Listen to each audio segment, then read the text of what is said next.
এটাই ঠাকুরকে পাওয়ার পথ। তার জন্যই আমাদের প্রতিদিনের অনুশীলন, দীক্ষার পর সেই উষা নিশায় মন্ত্র সাধন, চলাফেরায় জপ, যথা সময়ে ইষ্ট নির্দেশ, মূর্ত করাই তপ। আমরা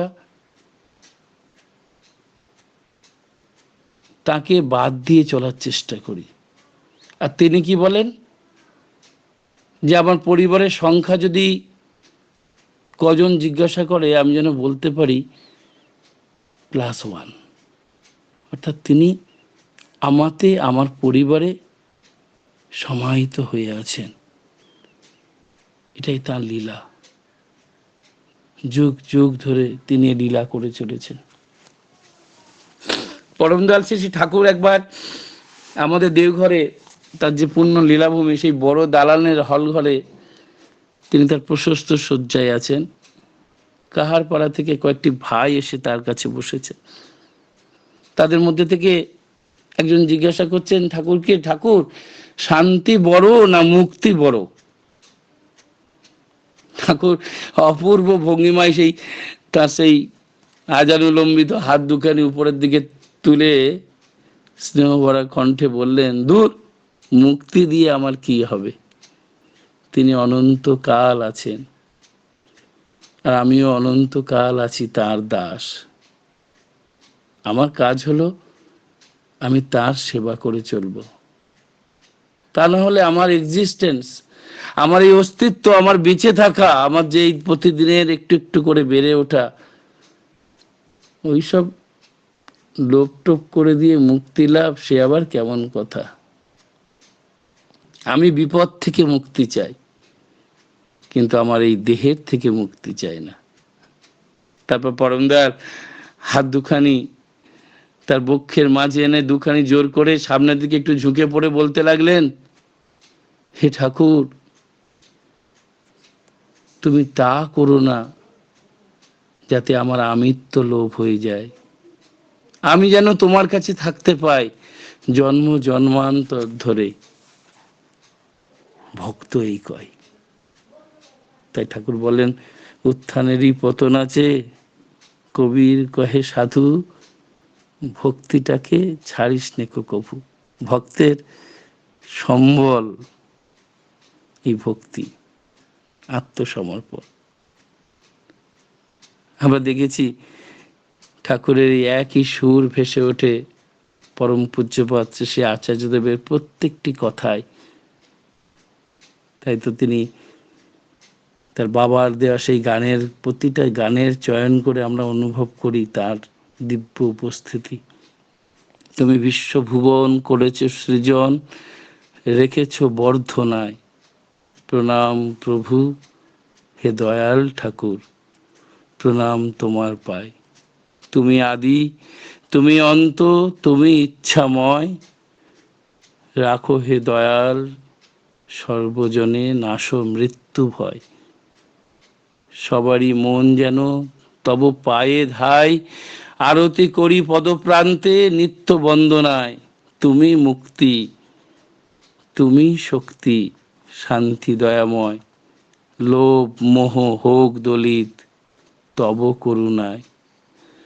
সদা ভক্তি যুক্ত রহুক চিত্ত তব সাধনায়, প্রণাম তোমায় হে প্রভু, হে দয়াল ঠাকুর, প্রণাম তোমার পায়। অর্থ কি? ভাব অর্থ তো রয়েছে না, তিনি তো সেই পরম দয়াল, পরম প্রেমময়, পরম কারুণিক, যিনি শাশ্বত সনাতন বর্তমান আচার্যদেবের ভিতরে যিনি জীবন্ত মূর্ত হয়ে রয়েছেন, তিনি লীলা করছেন, তিনি চাক্ষুষ সবকিছু দেখছেন, সেই তিনি তো নিজেকে দিয়েই রেখেছেন। তাই তো রোজ আমরা প্রার্থনায় বলি, ব্যাপ্তং যেন চরাচরম, অর্থাৎ তিনি পরিব্যাপ্ত হয়ে আছেন সমস্ত টুকু দিয়ে। তাকে পাবো এই কথা ঠিক বলা চলে না, তাকে দেওয়া বাকি আছে। এই দেওয়া বাকিটা কি জানেন? নিজেকে। আমি তার থেকে নিজেকে দূরে রেখেছি, তিনি কিন্তু আমার কাছে একেবারে আমি হয়েই আছেন। তাই আসল কথা হলো, যিনি বা যে নিজেকে পূর্ণরূপে দান করেছে, তার পায়ে পরিপূর্ণ আত্মসমর্পণ যাকে বলে, সুশীলদা ইষ্টভীতির অর্ঘ্যটাও কিভাবে আসে, কিভাবে প্রেরণ করেন, তার কাছে তো নাই, কিছু নাই, তিনি পূর্ণ হয়ে আছেন তাতে। তাই তিনি আমাদের জীবনের পূর্ণতা আনতে পারেন। অনলাইন সৎসঙ্গ অনেক আমরা শুনি, অনেক দেখেছি, অনেক আলোচনা শুনেছি, কিন্তু এই বি অ্যাটাচড, তার সাথে প্রতিনিয়ত এই শতাধিক মানুষকে যুক্ত রাখা, এটা কিন্তু ম্যাজিকরের, জাদুকরের মানে জাদুকরী স্বভাব না, ম্যাজিক না। ম্যাজিক দেখান তিনি, সৃষ্টির লগ্ন থেকে তিনি ম্যাজিক দেখিয়ে আসছেন। তাই আসল কথা কি, যে আমরা যদি নিজেকে পরিপূর্ণভাবে যদি ঢেলে না দিই, নিজেদের সম্পূর্ণভাবে যা কিছু আছে, আমার স্থাবর অস্থাবর, আমার বিষয় সম্পত্তি, আমার প্রেম ভালোবাসা, আমার অর্জিত উপার্জিত ধন, আমার তনু মনু প্রাণ, আমার আদরের শ্রেষ্ঠ সন্তান, আমি যাকে নিয়ে দিবানিশি গাই, সে আমার প্রেমাস্পদ, আমার প্রিয়া, আমার জীবন সঙ্গিনী, সবটুকু যদি তাকে না দান করি, তাকে না দিতে পারি, তাহলে তাকে প্রতিগ্রহ করাই হবে না। ঠাকুরকে জড়িয়ে ধরতে হবে। আমার সমস্ত ভাবনায়, আমার সমস্ত চলনে, আমার চিন্তায়, আমার আচরণে, আমার ধ্যানে জ্ঞানে বোধে, কারণ তার ইচ্ছাই এটাই যে তোমার চেতনায় শুধু এই ভাবনাই অনুরণিত হোক, তুমি থাকো হে প্রভু, হে দয়াল, হে চিরসাথী, তুমি থাকো আমার সঙ্গে, তুমি ছাড়া কেউ নেই আমার। এই যে পাওয়ার বাকি যা কিছু, তা কিন্তু আমাদের এই দেওয়ার ফাঁকির ওপরে দাঁড়িয়ে, যে যতটুকু দেয় সে কিন্তু ততটুকু পায়, যে সবটুকু দেয় সে তাকে পায়। তাই সকল অবস্থায়, সকল চিন্তায়, আমাদের সমস্ত কাজের মধ্যে আমাদের প্রত্যেকের মনে যেন একটা উপলব্ধি, আমাদের প্রত্যেকটা মনের তরঙ্গে প্রতিধ্বনিত হতে থাকে যে আমি তো তার মধ্যেই আছি, তার সাথে তো আমার কোথাও বিচ্ছেদ নেই। আমার প্রতিদিনের মননে যেন সহজ হয়ে ওঠে, আমি যেন সদা বলতে পারি, প্রভু আমি তোমার, কেবল তোমার, একান্তই তোমার। পরম দয়াল কিন্তু বড় বিবশ ঠাকুর, কারণ প্রাণের আকুলতাকে বোঝাতে এর বেশি কিন্তু আর কিছু বলতে হয় না। তাই এমন কথা যে বা যিনি বলতে পারেন, বোঝা যায় তার অন্তর জুড়ে শুধু তিনিই আছেন। সেই ভাগবত প্রেম, সেই সখা প্রেম, সেই ভক্তি প্রেম যুগ যুগ ধরে সারা ভারতবর্ষ তথা পৃথিবীকে তিনি ভক্ত ভগবানের লীলায় তিনি মূর্ছিত করে রেখেছেন, মোহিত করে রেখেছেন। সাধ্য ছিল, সাধ্য ছিল সিদ্ধার্থ তথাগতর বেরিয়ে যাওয়া, সবকিছুই তো ছিল, রাজ সম্পদ, মহাপ্রভু গৌরাঙ্গদেবের তো সবকিছুই ছিল, সতী সাধ্বী বিষ্ণুপ্রিয়া স্ত্রী, অমন মাতৃমণ্ডলী মা, স্বামীজির মা, নরেন্দ্রনাথের মা, সে একই চেতনা, সে একই পুনর্বাস। অর্থাৎ কি, যখন তিনি এসে জুড়ে বসেন না অন্তর হৃদয়ে, তখনই সংসার হয় পাগল পাড়া।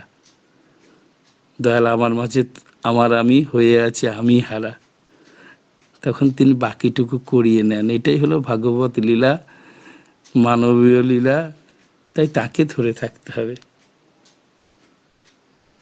কারণ আমার অন্তর জুড়ে শুধু তো তিনি আছেন, আমার সমস্ত সত্তা জুড়ে তিনিই আছেন। আমি দুবেলা বিনতি প্রার্থনা করি, আমি তার গান গাই, আমি তার সৎসঙ্গে উপবেশন করি, আমি তার আলোচনা পত্রিকা পড়ি, আমি তার কাজ করি, আমি ডিপি ওয়ার্কে যাই, শুধু তো তাকে প্রতিষ্ঠা করার জন্যই। পরম পূজনীয় অবিন্দাদের কাছে গিয়েছিলেন হেমন্ত নায়েকদা। হেমন্ত নায়েকদাকে বলছেন, হেমন্ত দা আপনারা ভেন্টিলেশন রুগী রাখেন? বলল হ্যাঁ দাদা রাখি। বলে ভেন্টিলেশনে রুগী রাখেন, তাদেরকে কিভাবে পরিচর্যা করেন? বলে কেন, জীবনদায়ী ওষুধ, জীবন মৃত্যুর সন্ধিক্ষণে যারা রয়েছে তাদেরকে আমরা সেই ইনজেক্ট পুশ করি, সেই পরিবেশে রাখি, সেই বাতানুকূল পরিবেশে থাকলে তার জীবনটা স্টেবল হয়ে যায়। বলে ভেন্টিলেশনে যারা থাকে তারা সবাই কি বেঁচে যায়? বললো না, এদের মধ্যে 70-80% মানুষকে ফেরানো সম্ভব হয় না, কিন্তু বাকি 20-25% মানুষ তারা বেঁচে যায়। আমাদেরকে তিনি বোঝাচ্ছেন এইভাবে হেমন্ত নায়কের মাধ্যমে যে আমি কই, এই ভেন্টিলেশন ইজ ডিপি ওয়ার্ক। আজ মানুষ কষ্টে আছে, মানুষ ঠাকুর থেকে দূরে সরে আছে, যাকে ধরলে আমার কিছু পাওয়ার বাকি থাকে না, যিনি আমার সর্বময় প্রভু, আমাদের কোনো গুরু ভয়ের কারণে, আমাদের কোনো অতৃপ্ত ব্যবহারে, আমাদের সহজ পরিচালনায় আঘাত পেয়ে আচার্যদেব থেকে দূরে সরে আছেন। দৈনন্দিন যে প্রতিজ্ঞাবদ্ধ সংকল্পবদ্ধ আমরা যজন যাজন ইষ্টভীতি সস্তনী সদাচার, এই যে বাঁচা বাড়ার পঞ্চনীতি যুগ যুগান্ত ধরে হাজার হাজার বছর ধরে চলবে, তিনি কত ভাবে আসবেন, কত ভাবে লীলা করবেন, সেই লীলা আমার প্রজন্মের পর প্রজন্ম ধরে যে উপলব্ধি করে চলবে। আজকে তারা ঠাকুরকে ধরে দীক্ষা নিয়েও তারা দূরে আছেন, সমস্ত কিছু থেকে কিছুই করেন না যারা, তাদের বাড়িতে তিনি পাঠাচ্ছেন। তাই তিনি বলতে পারেন যে ভেন্টিলেশনটা ইজ ডিপি ওয়ার্ক, অর্থাৎ মানুষ ভেন্টিলেশনে রয়েছে, তাদের বাঁচাতে হবে, তাদের কাছে যেতে হবে। সুশীলদার মতো, আমার মতো মানুষ যারা অকুত ভয়, যারা মৃত্যুটাকেও হাতের মুঠোয় এনেও তার জয়ে, তার গানে, তার কথায় আমরা আজও বেঁচে আছি পৃথিবীর বুকে, আজও তার কথা বলে চলি, তাদের মধ্যেই কিন্তু সর্বময় প্রভু হয়ে বিরাজ করেন। ওই যে মা গান গাইছিলেন না, যে আমার গানের দোসর নেই, কীর্তন করব, আর দোসর তো তিনি, আমার দোসর তিনি, তিনি সবকিছু জুগিয়ে দেন, তিনি আমার কণ্ঠে থাকেন, তিনি আমার মননে থাকেন, তিনি আমার শয়নে থাকেন, স্বপনে থাকেন, তিনি চিরজাগ্রত, আমার উঠতে বসতে খেতে শুতে সর্বক্ষণই তিনি। কারণ আমি যদি পূর্ণভাবে আত্মসমর্পণ করি, তিনি ছাড়া আমার আর কেউ থাকে না, কিছু থাকে না, তিনি ময় আমার চতুর্দিক। আমার মনও তখন চায় না কিছু, আমার অনুরাগ, আমার বৃত্তি, আমার স্নেহ, দয়া, মায়া, আমার প্রেম, আমার সমস্ত বন্ধনই তখন সেই প্রেমে বশীভূত। আচ্ছা, যদি বলেন না আগে প্রেম করো, কারণ তুমি তো তাকে ধরেইছো তোমার সব দিয়ে তাকে পাবে বলে, তাহলে আমি কেন ছলনা করব? আমি কেন পরীক্ষা করব যে প্রভু তুমি আমায় ডেকে নাও? আমি কেন যাব না, আমি কেন সাড়া দেব না? তিনি তো জেগে আছেন অহর্নিশি। তাই তিনি যা চেয়েছেন, আমি যা পেয়েছি, সবটুকু কিন্তু আমাকে ভোলানোর জন্য। আমার রোগ শোক অভাব দারিদ্র তিনি কিন্তু দূর করেন, আমি যেন কিছু মোহগ্রস্ত হয়ে ভুলে থাকি না, আমি যেন শুধু তাকেই চাই, কারণ তিনি বড় অভিমানী। আমি যদি সবটুকু ছেড়ে তাকে যদি চাইতে না পারি, তার কাছে না যেতে পারি, তিনি কিন্তু আসেন না। তিনি কেবল হয়ে উঠলে তার না এসে আর উপায় থাকে না। দ্রৌপদীর অবস্থা দেখেননি? দুহাত জোড়ে যখন চিৎকার করতে লাগলেন, হে প্রভু রক্ষা করো হে মধুসূদন, তিনি প্রকট হলেন, তাই তিনি কেবল হয়ে উঠলে তার না এসে আর উপায় থাকে না। তার আমার মাঝে আমি কাউকে রাখবো না, তাহলে এই জগতের সঙ্গে আমার দেওয়া নেওয়ার তামাম শোধবোধ হয়ে যাবে। তখন আর কিন্তু কোনো চাওয়া পাওয়া নেই। সুশীলদার কোনো চাওয়াই নেই। সুশীলদার খেতে ইচ্ছে করে না, শুধু ঠাকুরের কথা বলতে বলেন, তিনি 24 ঘন্টা বলে যাবেন, কারণ তার কোনো প্রাপ্তি নেই। তার তো প্রাপ্তি ঘটে গেছে, ঈশ্বর প্রাপ্তি। সেই অনাদি নাথকে তিনি পেয়ে গেছেন, সেই জগতের নাথ। তাই আমার শেষ কথা, সুশীলদা সিগন্যাল দিয়ে দিয়েছেন যে যার দয়ায় এসেছি আমি ধরাই, যার কাছ থেকে, তার কাছেই আমার যাওয়ার ছাড়পত্র আমি পেয়ে যাব একদিন, সময় আসবে। যা কিছু নিয়ে তুমি, তোমার বন্ধন যারা, এবার বন্ধন মুক্ত হলে ছেড়ে যাও, তোমার সব তাই এবার তার। এবার দেখো তার অকৃপণ দান, তোমার সবকিছু ঘিরে রয়েছে, তুমি আর কারো কাছে ঋণী নও, তুমি মুক্ত। তোমার ভালোবাসাই তোমাকে মুক্তি করেছে, যে ভালোবাসা কাউকে বদ্ধ করে না। দেখো, শুধু দেখো, নিজের মধ্যে নিজেকে তুমি চিনতে পারবে, আত্মদর্শন হবে তোমার। প্রত্যেকের আত্মদর্শন হোক, প্রত্যেকে সংশোধিত হোক, প্রত্যেকে প্রত্যেকের মনের কারাগার থেকে মুক্ত ভয় হয়ে দুর্বার গতিতে এগিয়ে চলুক আচার্যদেবের সেই অমোঘ আহ্বানে ডিপিওয়ার্কে।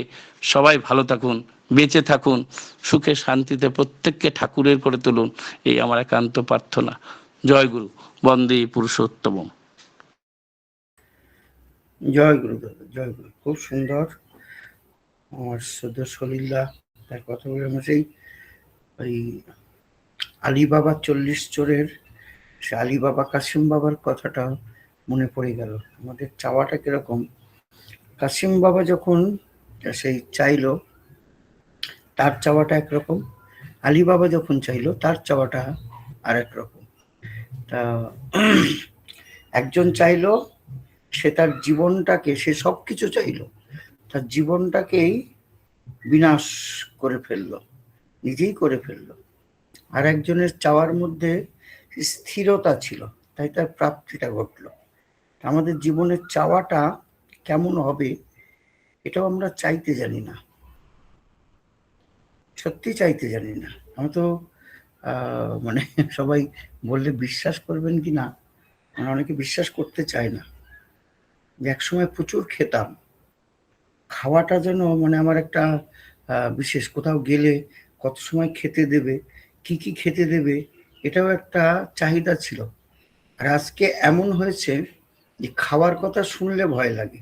যে বলছিলেন খাওয়ার কথা, সত্যি এগুলো তার দয়া, আমি মনে করি তার দয়া। কিসে হয়?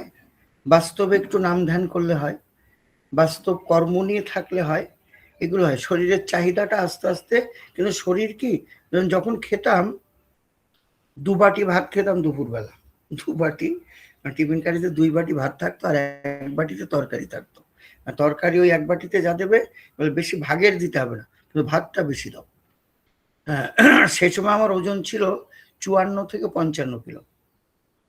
এখন সামান্য খাই, এই সামান্য খাওয়াতে এখন প্রায় 67-68 কিলো ওজন। তাহলে খাওয়ার জন্যই কি শরীর গঠন হয়? না, খাওয়াটা আমাদের উদ্দেশ্য নয়। ততটুকুই খাওয়া প্রয়োজন যতটুকু আমার শরীরটা টিকে থাকে। আর কর্মের মধ্যে দিয়ে থাকা, কর্ম মানে ওই নাম ধ্যান করাও কর্ম, ইষ্ট চিন্তা করাও কর্ম, ইষ্ট কর্ম তাকে বাস্তবায়িত করা, বাস্তবে রূপ দেওয়া, সেটাও কর্ম। এটা যদি না করি তাহলে হবে না।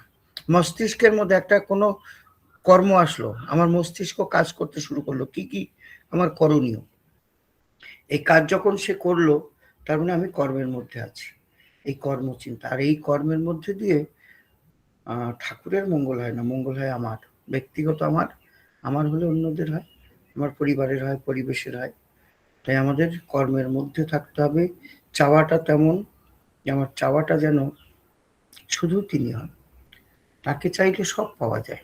আমি যখন বড় একটা মলে যাই বা 5 স্টার হোটেলে যাই বা সেরকম একটা বড় মার্কেটে যাই, সব পাই সেখানে। তো তিনি আমার সব থেকে বড়, তাকে চাইলে আর কিছু চাওয়া লাগে? আমার কি লাগবে না লাগবে, বাবা তো ছেলেকে বাজারে নিয়ে গিয়ে ছেলের কি কি লাগবে বাবা কিনে দেন। আমার পিতা আছেন, তিনি জানেন আমার কি কি লাগবে, আমি শুধু তাকে চাই, তার সঙ্গে হাতটা ধরে থাকি।